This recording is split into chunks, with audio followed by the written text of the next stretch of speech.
बिस्मिल्लाहिर्रहमानिर्रहीम। मेरा नाम फरजाना है। मैं उस बैग को अपने गले से लगाए पागलों की तरह भागती जा रही थी। पीछे मुड़कर भी नहीं देख रही थी। मुझे पता था कि उसके बाद मेरी जिंदगी बिल्कुल बदल जाएगी और सब कुछ ठीक हो जाएगा। मैंने एक जगह जाके दम लिया और अपने आप को थोड़ा वक्त दिया था कि मेरी सांस बहाल हो जाए। उसके बाद मैं बस का इंतजार करने लगी। मैं दूसरे गांव में जा रही थी और वहां जाकर जब मैंने वो बैग खोला तो मेरे कदमों तले से जमीन निकल गई।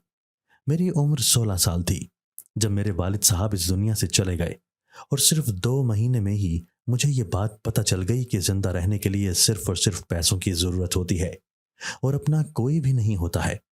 सब लोग तभी तक आपके अपने होते हैं जब तक आपके घर में चूल्हा जलता रहता है और खाने पकते रहते हैं। इस गांव में पहले ही हमारी इज्जत नहीं थी क्योंकि मेरी माँ एक ऐसे खानदान से ताल्लुक रखती थी जो अपनी बेटियों से गलत काम करवाते थे और उनको पैसे लेकर बेच देते थे। लेकिन मेरी माँ ने कभी ऐसा कोई काम नहीं किया था। मेरे बाबा से इज्जत से शादी की थी लेकिन उनको कोई भी काम देने को तैयार नहीं था। वैसे तो वो पढ़ी लिखी हुई नहीं थी। अगर कोई काम देता भी तो वो क्या होता, यही कि लोगों के घरों में काम करती। लेकिन लोग कहते थे कि हम ऐसी औरत को अपने घर में काम नहीं देंगे। मेरे 2 भाई थे लेकिन वो बहुत ही छोटे थे और 3 बहनें भी थीं जो मुझसे छोटी थीं। मुझे पता था अब मुझे ही कुछ करना था और मैंने एक दिन अपनी अम्मी को कहा कि मैं शहर जा रही हूँ। मेरी माँ ने कहा कि तुम पढ़ी लिखी नहीं हो, क्या करोगी तुम वहाँ। मैंने कहा कि मैं शहर जाके वही करूंगी जो आप यहाँ पे करने की कोशिश करती हैं, लेकिन आपको काम नहीं मिलता। यहाँ अगर आपको किसी के घर में काम मिल भी गया तो वो आपको 1000 2000 से ज्यादा नहीं देगा, बल्कि कुछ लोग तो शायद आपको आटे दाल पर ही निपटा देंगे। लेकिन शहर में ऐसे काम करने वालों को 15 से 20 हजार रुपए तनख्वाह मिलती है। उन्होंने सिर्फ लोगों के घर पर काम ही तो करना होता है। अगर मैं 2 घरों में भी काम करूं तो हमारा गुजारा अच्छे से चल जाएगा।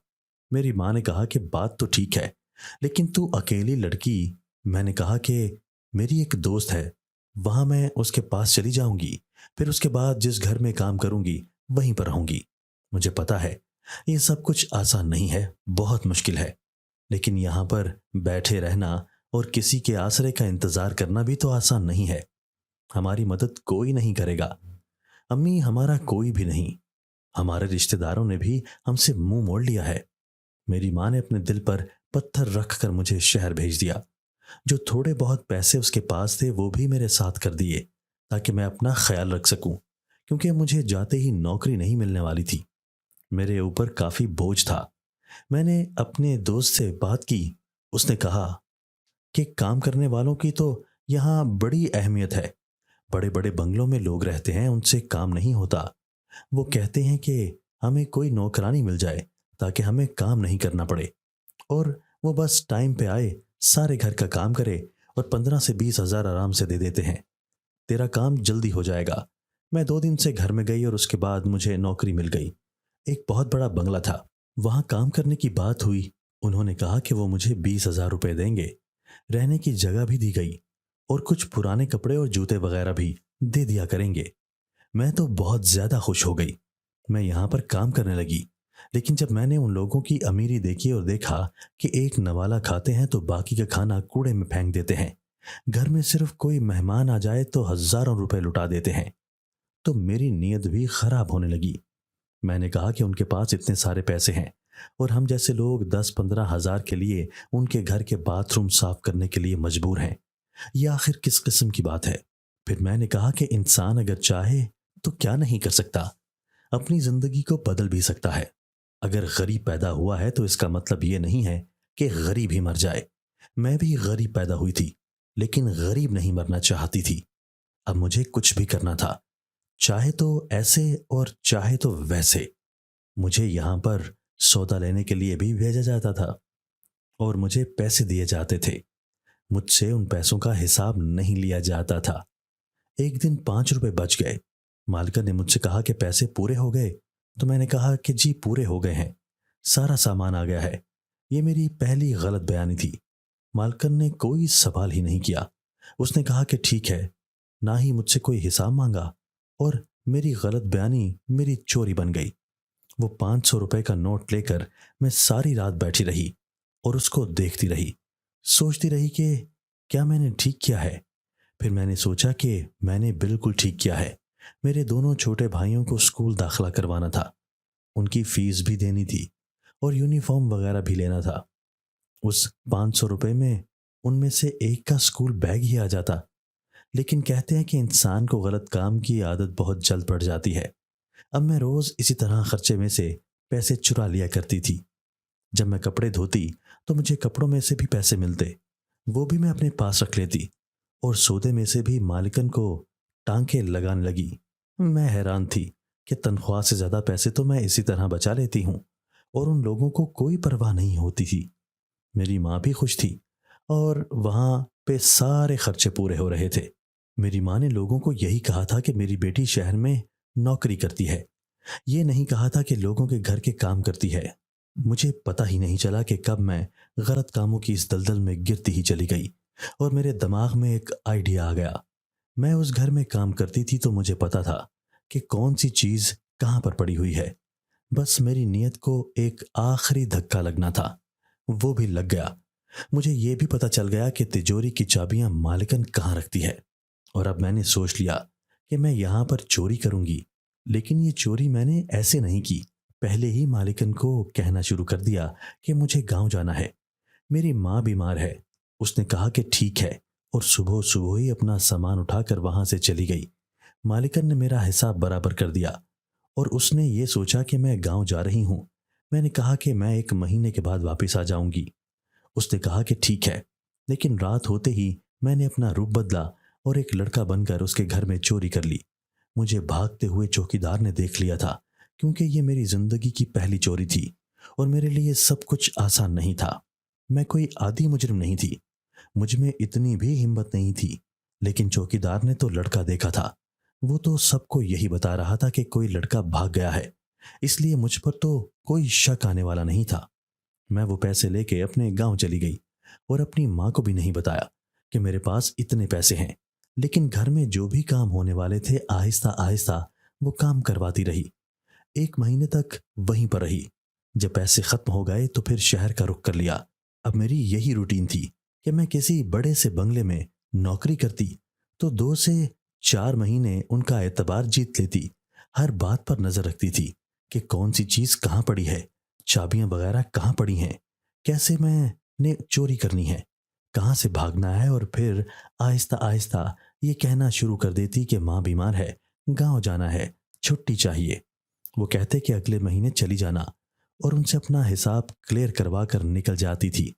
वो यही समझते थे कि नौकरानी तो घर से चली गई है और रात को ही लड़के का रूप बनाकर उनके घर में चोरी कर लेती। अगर कोई मुझे देख लेता तो वो यही समझता कि किसी लड़के ने चोरी की है और लोग चोर के नाम पर लड़के को ही तलाश करते रहते। मुझ पर तो किसी को भी शक नहीं होता था। मैं अपने गांव वापस आ जाती, 1 डेढ़ महीना अपनी फैमिली के साथ रहती, घर में जो चीजें कम होती वो पूरी करवाती। अब तो हमने नया घर भी बना लिया था, लेकिन अभी इसमें काफी काम बाकी था। बच्चों को स्कूल में दाखिल करवाया था, उनके लिए नए नए खिलौने और कपड़े लेकर आती थी। एक दिन मेरी माँ ने मुझसे पूछ लिया कि इतने सारे पैसे कहाँ से लेकर आती हो। तो मैंने कहा कि 2-3 घर हैं अम्मी जहाँ मैं काम करती हूँ, आप मुझे गौर से देख रही हैं, मेरी कितनी सेहत खराब हो गई है।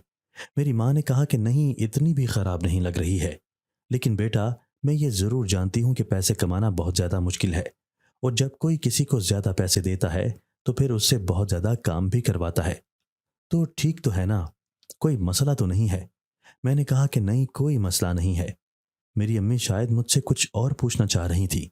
शायद उनको डर था कि उनकी बेटी ने शहर में जाके कोई गलत काम तो नहीं कर दिया, क्योंकि औरत के लिए सही तरीके से पैसा कमाना तो बहुत मुश्किल है, लेकिन गलत तरीके से पैसा कमाना बहुत ज्यादा आसान होता है।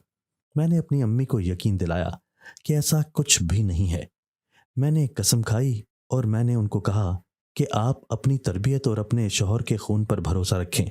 मैंने किसी के साथ कोई गलत काम नहीं किया और ना ही कभी करूंगी। और मैं उस टाइम यही सोचती थी कि मैं किसी के साथ गलत काम तो नहीं करती हूं ना। अगर उन अमीरों से थोड़ी बहुत दौलत ले ली जाए तो उनका क्या जाएगा, इससे ज्यादा दौलत तो ये लोग 1 महीने में लुटा देते थे। अगर हम गरीबों का भला हो जाता तो उसमें क्या बुरी बात थी? जब इंसान कोई गलत काम करता है तो वो अपने आप को जवाब भी दे देता है। मैं भी अपने आप को जवाब दे लिया करती थी और अपने किए पर मुतमईन रहती थी। मुझे ये काम करते हुए काफ़ी अरसा हो गया और अब मैं बहुत ज़्यादा माहिर हो गई थी। अब तो मैं झूठ भी ऐसे बोलती थी कि सच का गुमान होता था और चोरी करना तो मेरे बाएं हाथ का खेल बन गया था। मुझे लगता था कि मेरी ज़िंदगी में अब कोई मसला नहीं बचेगा और सब कुछ हमेशा ठीक ही रहेगा। लेकिन जब तक मैं ये काम करती रही थी, मेरे अंदर थोड़ा बहुत डर भी था। पर मुझे उम्मीद थी कि मैं कभी पकड़ी नहीं जाऊंगी। फिर मुझे एक बहुत बड़ी औरत के घर में काम मिल गया और सबसे अच्छी बात यह थी कि ये औरत अकेली रहती थी। उसने मुझे बहुत ज़्यादा पैसे देने की भी बात की और ये कहा कि बस मुझे किसी भरोसे वाली लड़की की ज़रूरत है। मैंने कहा कि मैंने घरों में काम किया है और 2 और घरों में भी काम कर रही हूँ। उसने कहा कि तुम सबके घरों में काम करना छोड़ दो, मैं तुम्हें पैसे दूंगी, बस मुझे तुम पूरे दिन के लिए चाहिए हो। मैंने कहा कि ठीक है, अगर आप मुझे पैसे दे देंगी तो उनके घर के काम छोड़ दूंगी। उस एक औरत ने मुझे इतने पैसे देने का वादा किया जितने मुझे 3 घरों में काम करने से मिलने वाले थे। इसका मतलब कि ये बहुत ज़्यादा अमीर औरत थी। मैंने सोच लिया कि इसके घर से तो मुझे बहुत सारा माल मिलेगा और उसके बाद मैं गांव में जाके एक बड़ा सा जनरल स्टोर बना लूंगी और फिर ये काम करना छोड़ दूंगी। गलत काम में बड़ी कशिश होती है, इंसान बार बार करता है। लेकिन फिर भी मैंने अपने आप को समझाया कि मैं ये काम करना छोड़ दूंगी क्योंकि हर दफ़ा मेरी जान नहीं बच सकती। हो सकता है किसी दिन मैं फंस जाऊं। अजीब बात है कि उस घर में भी मैं इतना ही काम कर रही थी जितना किसी और घर में काम करती थी, लेकिन मुझे यहाँ पर 3 गुना ज़्यादा पैसे मिल रहे थे। यह औरत अकेली ही रहती थी और हमेशा बहुत डरी डरी और घबराई हुई रहती थी। इस घर में हफ्ते 2 हफ्ते बाद अजीब व गरीब किस्म के लोग आते थे। उनको देखकर ऐसा बिल्कुल भी नहीं लगता था कि वो रिश्तेदार हैं, क्योंकि वो सारे मर्द होते थे और हमेशा एक मर्द अकेला ही आता था। जब भी वहां कोई इस तरह का मेहमान आ जाता तो मुझे बता दिया जाता कि उसके लिए बहुत अच्छे अच्छे खाने बनाने। मेरा पूरा दिन किचन में गुजर जाता था। कभी कभी मुझे लगता कि वाकई जितने पैसे देती है मुझसे उतना काम भी करवाती है और पैसे हलाल करवाती है। अब मैं सोने लगी थी और यहाँ से भाग जाना चाहती थी और भाग जाने का मेरा वही तरीका था। गांव में हमारा घर बन चुका था, हमने अपना घर बना लिया था। ये हमारा अपना घर था। मेरी माँ को मैंने कहा था कि वो घर में एक कमरे में छोटी सी दुकान भी बना लें ताकि थोड़ा काम शुरू हो, फिर उसी दुकान में और माल डाल लिया करेंगे। वो भी हो गया था। मेरे सारे बहन भाई अच्छे स्कूलों में पढ़ रहे थे और मेरी माँ को मैंने कहा था कि वो थोड़ा सा सोना भी बना ले, क्योंकि मुझे शहर में आके ये सारे काम करते हुए 3 साल हो चुके थे और मैंने अपने तकरीबन सारे मसले हल भी कर लिए थे। अब मैं भी वापस जाना चाहती थी। यहाँ पर रहने के लिए मुझे एक क्वार्टर दिया गया था। मैं वहीं पर सो रही थी जब एक रात मुझे बहुत ज़्यादा शोर की आवाज़ आई। मुझे ऐसा लगा कि टीवी पर कोई ऐसी फिल्म चल रही है जिसमें मर्द और औरत चीख चिल्ला रहे हैं और एक दूसरे से झगड़ रहे हैं। मेरे कमरे के बिल्कुल पीछे ही मालकन के कमरे की खिड़की थी। आवाज़ें वहीं से आ रही थी। मुझे लगा कि मालिकन उस वक्त बैठकर कोई फिल्म देख रही है, क्योंकि इस तरह की आवाज़ें तो फिल्म ही से आ सकती थी। थोड़ी देर तक तो मैं बर्दाश्त करती रही। फिर पूरे दिन की थकी हुई थी तो नींद आ ही जाती थी। हम गरीबों को ऐसे ही नींद आ जाती है, चाहे जितना भी शोर हो। जब हम थक जाएं तो हमें नींद आ ही जाती है। सुबह उठी तो मुझे मालकन ने कहा कि घर में पानी खत्म हो गया और मुझे बहुत ज़्यादा पानी की ज़रूरत है। तुम एक काम करो कि साथ वालों के घर से पानी लेकर आओ जब तक कि घर का पानी ठीक नहीं हो जाता। मैं हैरान थी कि अगर प्लम्बर को बुला लेते तो 1 घंटे में काम हो जाना था, लेकिन इतना भी क्या ज़रूरी था कि मेरी मालकन मुझे साथ वाले घर में पानी लाने को कह रही थी। मैंने पानी की बाल्टी उठा के न जाने कितने चक्कर लगाए और मेरी मालकन का कहना था कि वो पानी कमरे के बाहर ही रखकर चली जाओ, अंदर नहीं आओ। ऐसा लगता था कि वो अंदर कोई चीज़ धो रही हैं। पहले मुझे लगा कि शायद उन्होंने नहाना है। कभी कभी इंसान को नहाने की बहुत जल्दी हो जाती है और वो कहता है कि मैं जल्दी जल्दी नहा लूं, क्योंकि अपने आप से भी कोफ्त होने लगती है। लेकिन ऐसा लगता था कि मालिकन अंदर कोई चीज़ धो रही थी। लेकिन अगर ऐसा कोई काम था तो मुझे भी तो कह सकती थी। ये तो मेरा काम था, उनको खुद करने की क्या ज़रूरत थी। खैर बिल आखिर उन्होंने मुझे कह दिया कि और पानी नहीं चाहिए। मैंने भी सुख का सांस लिया और 5 मिनट बाद घर का सारा पानी का सिस्टम ठीक हो गया और पानी भी आ गया। मैंने भी सोचा कि पता नहीं मालिकन को क्या जल्दी थी। आज तो सुबह से ही थक गई थी, लेकिन काम खत्म नहीं हो रहे थे। उसके बाद में रात को जाकर अपने कमरे में सो गई तो मुझे मशीन चलने की आवाज़ आई, क्योंकि मशीन भी पीछे ही पड़ी होती थी। घर के पीछे एक गली सी बनी हुई थी, यहाँ पर कपड़े धोए जाते थे और उधर से ही मेरे क्वार्टर की सीढ़ियाँ जाती थी। मैंने कहा कि इस टाइम मशीन कौन चला रहा है। जब मैंने खिड़की से झांका तो वो मालिकन थी और कपड़े धो रही थी। मैं हैरान रह गई कि ये काम क्यों कर रही हैं, वो भी इस वक्त। मुझे कह देती तो मैंने कौन सा इनकार कर देना था। वो कहते हैं ना कि नौकर की ते नखरा की। लेकिन अगर वो ये काम कर रही थी तो इसका मतलब कि वो मुझे बताना नहीं चाहती थी। इसीलिए मैं चुप करके उनको देखती रही, लेकिन मैंने कुछ नहीं कहा। थोड़ी देर के बाद मैं जाके सो गई। मैंने कहा कि जो भी करती हैं करती रहें, अच्छी बात है। अगर खुद काम कर रही हैं करें, नहीं तो मुझे ही काम पर लगा देना था। पहले ही आज मुझसे पानी भरवाया था और मैं बहुत ज़्यादा थक गई थी। मैंने सोच लिया था कि मुझे यहाँ से जाना है। मैंने सारी मालूमात भी इकट्ठी कर ली थी। मैंने मालकिन को भी बता दिया था कि मेरी माँ की तबीयत खराब है तो मुझे जाना है। उन्होंने कहा कि तुम 2 हफ्ते रुक जाओ, उसके बाद चली जाना। मैंने कहा कि ठीक है, 2 हफ्ते का मुझे कोई मसला नहीं था। अचानक से भाग जाना भी शक में मुब्तला कर देता था। इसीलिए मैंने सोच लिया था कि 2 हफ्ते बाद आराम से चली जाऊंगी। मैंने सोच लिया था कि इस दफा मैं बहुत बड़ा हाथ मारूंगी, फिर सारे पैसे ले जाऊंगी और कभी शहर में वापस नहीं आऊंगी। अपनी माँ को भी फोन कर दिया और बता दिया था कि मैं इस दफा आ रही हूँ तो हमेशा के लिए आ रही हूँ। मेरी माँ ने कहा कि हाँ, बहुत अच्छी बात है, मैं भी अब तेरी शादी करना चाहती हूँ। लोग मुझे ताने देते हैं कि उसने अपनी बेटी को पैसे कमाने की मशीन बना लिया है, लेकिन मैं ऐसा नहीं करना चाहती। मैं तो तेरी शादी करूंगी। बस जो घर में दुकान बनी है हम उससे गुजारा कर लेंगे और काफी सारे पैसे भी तो जमा हो गए हैं ना। जमीन का एक टुकड़ा लेंगे, उसके ऊपर काम करेंगे। बस तू वापस आ जा। मेरी माँ अच्छी थी, मुझे बहुत बुरा लगता था जगह जगह ये कहना कि मेरी माँ की तबीयत खराब है। कहते हैं कि जिसके बारे में जो झूठ बोलो वो सच हो जाता है, लेकिन मेरे पास और कोई रास्ता भी तो नहीं था। खैर, अब मैं यहाँ से जाने की तैयारी में थी। आज मेरा इस घर में आखिरी दिन था, क्योंकि कल मैंने यहाँ से चले जाना था। मैं अपने काम खत्म करके क्वार्टर में आ गई थी और अपना सामान भी पैक कर लिया था। जब मेरे कमरे में लगी बेल बजी और मुझे मालकिन ने बुलाया, मुझे लगा कि शायद चाय काफ़ी पीने का मूड होगा, इसलिए मुझे इस टाइम बुला रही हैं। मैं जाना तो नहीं चाहती थी, फिर सोचा कि ये मेरी जिंदगी का आखिरी काम है जो मैं किसी और के लिए कर रही हूँ। इसके बाद मैं कभी किसी के लिए कोई काम नहीं करूंगी। किसी के बर्तन नहीं धोने होंगे, किसी के घर के गंदे गुसल खाने साफ नहीं करने पड़ेंगे। बस आज ये आखिरी काम है, क्योंकि सुबह तो मैंने यहाँ पर होना ही नहीं है। मैं मालिकन के कमरे में गई तो वो शक्ल से काफ़ी ज़्यादा परेशान लग रही थी। उन्होंने अपने पास एक बैग रखा हुआ था जिस पर नज़र तो पड़ी, लेकिन मैंने ज़्यादा गौर से नहीं देखा। उन्होंने कहा कि तुम्हें यहाँ पर काम करते हुए 4 महीने हो गए हैं। मैंने तुम्हारे अंदर कभी कोई गलती नहीं देखी। तुमने हमेशा ईमानदारी से काम किया है। तुम बहुत ईमानदार हो। मेरे घर में तुमसे पहले मैंने बहुत सारे नौकर रखे, लेकिन मुझे तुम सबसे ज़्यादा ईमानदार लगती हो। तुम कम उम्र हो पर तुम्हारे अंदर इतनी ज़्यादा अक्ल है। मुझे अपनी तारीफ सुनना अच्छा लग रहा था, लेकिन वो ये सोच भी नहीं सकती थी कि मैं अपनी अकल कहाँ इस्तेमाल करती थी। और मैं जल्द ही कुछ ऐसा करने वाली थी कि ये हमेशा मुझे याद रखती, क्योंकि उसके बाद तो कभी मैं आपको मिलूंगी ही नहीं। और अगर आपको ये पता चल गया कि आपके घर से चोरी करने वाली मैं हूं, तो फिर आप मेरे बारे में क्या सोचेंगी।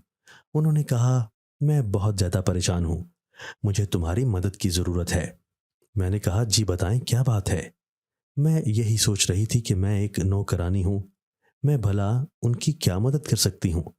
पर मुझे क्या पता था कि वो मुझे मेरी जिंदगी की सबसे अजीब बात बताने वाली हैं, जिसको सुनकर मैं हैरान रह जाऊंगी। उन्होंने कहा कि इस बैग को देख रही हो। मैंने कहा, जी। उन्होंने कहा कि इसके अंदर कुछ ऐसा है जो तुमने कभी देखा नहीं होगा। तुम्हें इसकी हिफाजत करनी है। मैंने कहा कि क्या मतलब? उसने कहा कि मैं बहुत बड़ी मुश्किल में फंस गई हूँ। घर में जो लोग आते थे उनके बारे में तुम जानती हो, वो सारे कारोबारी लोग हैं और मैंने उनके साथ कारोबार में पैसे लगाए हुए थे। लेकिन हमारा कुछ नुकसान हो गया और अब वो लोग अपना नुकसान पूरा करना चाहते हैं। पर फिर भी मैंने किसी तरह इधर उधर से पैसे जमा किए हैं और इस बैग में वो सारे पैसे मौजूद हैं जो कि करोड़ों रुपए हैं। और वो लोग कभी भी इस घर में आ सकते हैं।